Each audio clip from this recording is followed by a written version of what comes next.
Vous invitez, Denis. Et cette semaine, on accueille Jacques Guéraud. Bonjour, vous êtes le président et fondateur de Mini Group.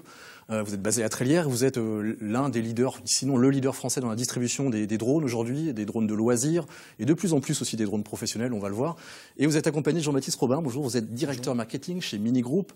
Si on vous a fait venir, c'est qu'on les voit débarquer un peu partout, ces étranges machines là. Ces drones dans les rayons des grands magasins, au rayon des jouets, même dans les boutiques de téléphonie mobile, mais aussi on voit de plus en plus d'applications auprès des professionnels. Alors on va essayer de comprendre pourquoi ces appareils débarquent cette année en masse et comment ils fonctionnent très précisément. Peut-être nous présenter ce drone-là. C'est un drone typique, donc c'est un fantôme. Donc c'est le drone le plus répandu aujourd'hui. Donc un drone aujourd'hui, c'est une manière de voir la vie un peu différemment, puisque la plupart des drones embarquent une caméra.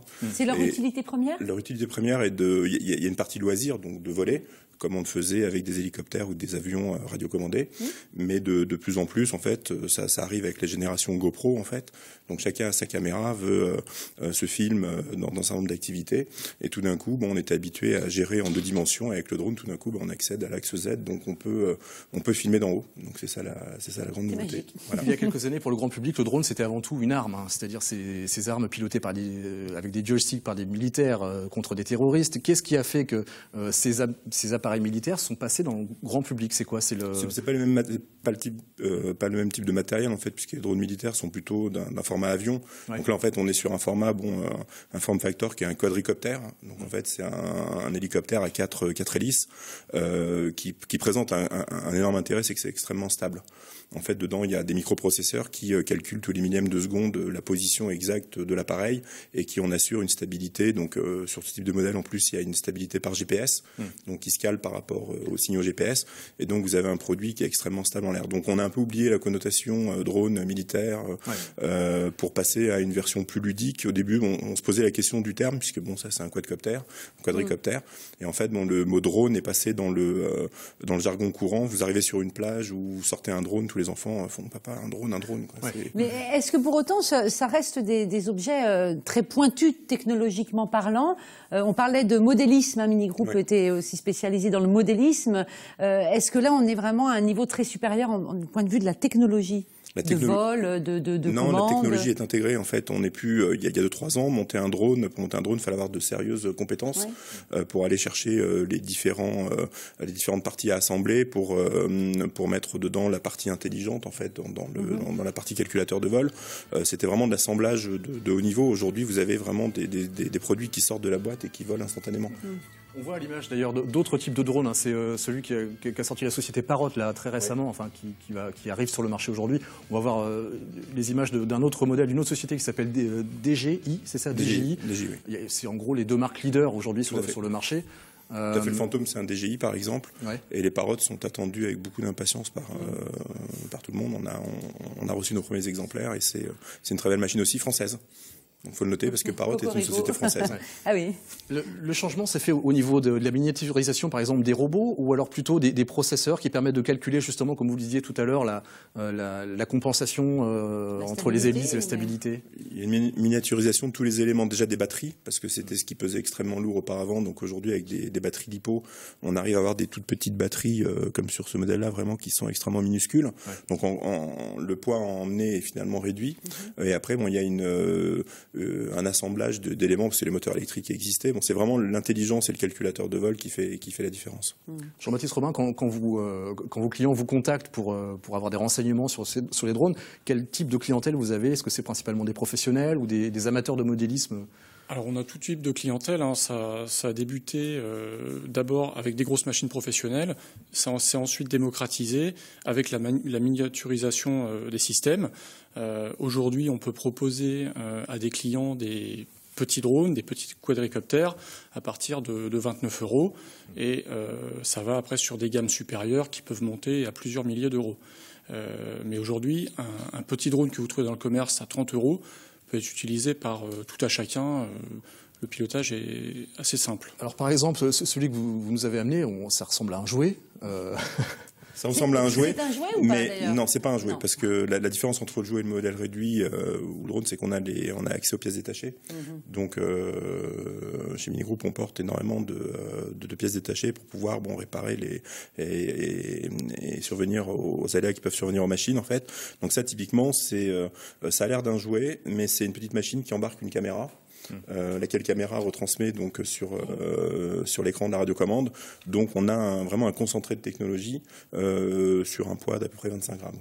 Et ça, on peut le faire voler dans une pièce, par exemple? Ça vole dans une pièce, tout à fait, oui. On peut le faire voler là? Oui, on va pouvoir. On peut essayer. Donc l'écran là qui est devant vous qu'on voit, c'est de là qu'on le pilote. En fait, non, la télécommande est une télécommande classique, et derrière, en fait, l'écran qui est au-dessus permet d'avoir la vision de ce que voit la caméra du drone qui est ici. Ce qui nous permet de le guider, j'imagine. C'est comme ça c'est parce qu'on reçoit l'image on voit où il est. On le guide à vue. Après, en effet, on peut le guider sans voir, même si aujourd'hui, il y a quand même des règles en termes de vol de drone. Pas plus tard qu'hier, donc la DGAC a sorti en fait des règles d'usage d'un drone de loisir, et le premier, on va dire que dans les premières règles du jeu, entre guillemets, il y a avoir son drone à vue. Parce que c'est toujours, ça pourrait être, pas sur des machines de 20 grammes, mais sur des machines plus importantes, envoyer une machine à distance et perdre, par exemple, la communication avec l'écran pourrait être dommageable. Le principe, c'est pas de ne pas aller plus haut, 150 mètres, c'est ça? 150 mètres, c'est le plafond aérien classique. Donc là, rien n'a changé, en fait, qui réglemente déjà toutes les activités aériennes, puisque l'espace aérien est utilisé depuis de nombreuses années par d'autres machines que les drones. Et donc, il y a un certain nombre de règles en termes de distance par rapport aux pilotes, d'altitude, et qui s'expriment de manière différente suivant les endroits où on vole. En ville, c'est extrêmement réglementé. En campagne ou sur un club de modélisme, on peut faire largement de choses. On essaye de le faire voler? Non? On peut essayer, oui. On essaye. Ça ne nous empêchera pas de discuter ensuite, mais au moins, voilà. Et ben voilà, il a décollé. Il n'a plus beaucoup de batterie, en l'occurrence, parce qu'on l'a laissé attendre un peu longtemps. C'est un des gros points faibles des drones, les batteries aujourd'hui. Les appareils de ce type volent combien de temps? Alors ça peut quand même voler 20 minutes. 20 minutes. Normalement, 7 minutes, mais il est... Ah oui, 7 minutes, c'est pas beaucoup en réalité. Ça peut progresser encore? Oui. Il y a des gros progrès actuellement qui sont faits sur les batteries. Donc le but est... En fait, il y a des interférences aussi, je pense, dans le studio. Donc on va... Oui, c'est possible. Je pense que il y a pas mal d'interférences. Donc oui, c'est un des points à améliorer l'autonomie des drones, en fait, c'est ça? Oui, tout à fait. Quelques années, on pouvait voler 10 minutes avec du matériel télécommandé classique. Aujourd'hui, on arrive au double avec 20 minutes d'autonomie. Donc Alors si on tombe en panne de batterie alors que le drone est à 150 mètres au-dessus de l'eau, qu'est-ce qui se passe? Alors ça dépend des drones, puisque des petits drones, comme ceux-là, n'ont pas d'intelligence à ce sujet-là. Par contre, des drones comme le Fantôme calculent à tout moment leur niveau d'énergie. Et quand on commence à les faire voler, il faut initialiser la position de départ, en fait. Et dès que le drone s'aperçoit qu'il est en manque d'énergie ou qu'il peut se retrouver en manque d'énergie, il va revenir à sa base. Alors on voit justement à l'image des images prises d'un drone. Alors c'est l'une des nombreuses applications des drones, c'est l'audiovisuel. Ces images ont été tournées par la société Pixiel, qui est une boîte de la région, qui fait de très belles images pour la télévision ou aussi pour le cinéma.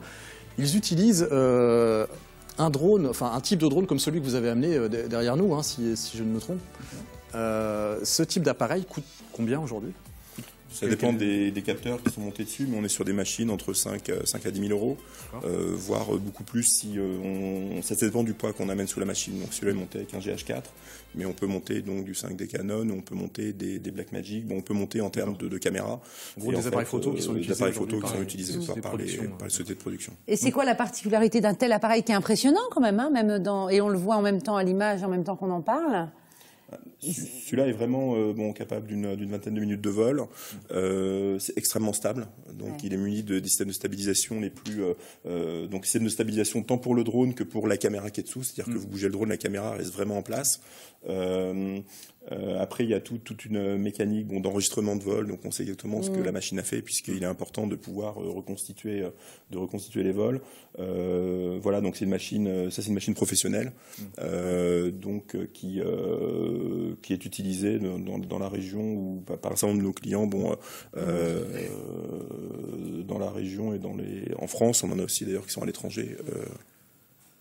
Ça a joué pour beaucoup, ces fameuses nacelles stabilisées, là, en gros, pour l'esthétique des images qu'on voit de plus en plus aujourd'hui à la télévision. Le principe, c'est qu'il y a des capteurs, c'est ça, qui remettent la caméra à l'endroit. Comment ça fonctionne? Là-dedans, il y a des gyroscopes et des accéléromètres, en fait, qui détectent la position de la nacelle et qui envoient donc une correction, en fait, au moteur qui sont sur les axes de la nacelle afin de remettre l'appareil dans la stabilisation. Juste un petit mot sur les différentes applications. Alors, on l'utilise de plus en plus aujourd'hui en urbanisme, en agriculture, enfin dans plein de domaines, mais ça commence à faire son apparition aussi parmi les organisateurs de spectacles. Le Cirque du Soleil, récemment, a organisé un spectacle filmé qu'on va voir à l'image, avec des abat-jours, alors des drones dissimulés dans des abat-jours. Ces drones sont pilotés par un algorithme qui fait qu'ils bougent exactement en même temps. Ce genre d'application, vous les voyez apparaître, qu'est-ce que vous en pensez? C'est ludique. On a vu aussi à l'occasion du Black Friday on a vu des mannequins se promener dans le ciel américain autour du magasin, des mannequins habillés en fait. Il y a aussi plus proche de chez nous, il y a eu aussi au Puy du Fou. Il y a eu tout un balai de la même façon de drones équipés de LED pour l'occasion et qui ont été utilisés pour le spectacle. Il nous reste peu de temps. On sait qu'en cette période de fin d'année, beaucoup de gens vont vouloir acheter un drone, se l'offrir en famille, etc. Les quelques conseils que vous donnez? Comment on choisit bien un drone? Pour bien choisir un drone, il faut déjà savoir ce qu'on veut en faire. C'est-à-dire, est-ce qu'on veut juste jouer avec, prendre des images, prendre des photos, en faisant bien attention à toutes les règles qui gèrent justement la prise de vue, ou alors est-ce qu'on veut retransmettre des images. Après, le deuxième sujet, c'est quel capteur on veut mettre dessous. Donc, est-ce qu'on veut une petite caméra intégrée comme sur ce type de modèle? Est-ce qu'on va mettre une GoPro ou est-ce qu'on veut mettre autre chose? Donc, il faut prendre le temps de se poser quelques questions quand même. C'est l'usage qui détermine. Et de bien étudier les réglementations. Il y a un dossier complet d'ailleurs sur le site de Drone Shop, l'un de vos sites. Tout à fait.